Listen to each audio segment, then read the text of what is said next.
दोस्त, मैं आपको गौतम बुद्ध की प्रेरणादायक कहानी सुनाऊंगा, जिसे सुनकर आप सिर्फ मोटिवेट नहीं होंगे बल्कि आपके अंदर धैर्य और संयम की शक्ति भी जागेगी।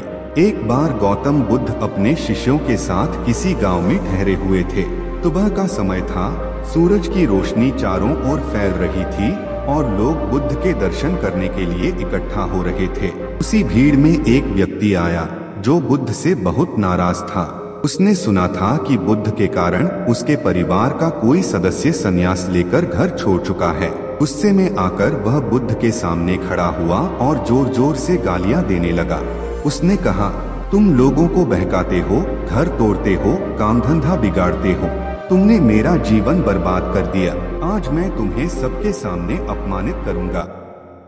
वह व्यक्ति लगातार बोलता रहा, लेकिन बुद्ध शांत बैठे रहे। उनके चेहरे पर न तो क्रोध आया, न ही दुहक। भीड़ में मौजूद लोग हैरान थे। कोई इंसान इतना अपमान सहकर भी इतना शांत कैसे रह सकता है। जब वह आदमी थक गया और चुप हो गया, तब बुद्ध ने धीरे से पूछा, भाई, अगर कोई तुम्हें उपहार दे और तुम उसे स्वीकार न करो तो वह उपहार किसके पास रह जाता है। वह आदमी थोड़ा चौंका और बोला, यदि कोई उपहार स्वीकार न करे तो वह देने वाले के पास ही रह जाता है। बुद्ध ने मुस्कुराते हुए कहा, ठीक वैसे ही तुमने अभी मुझे गालियां दी, लेकिन मैंने उन्हें स्वीकार नहीं किया। अब सोचो, वे गालियां कहाँ हैं?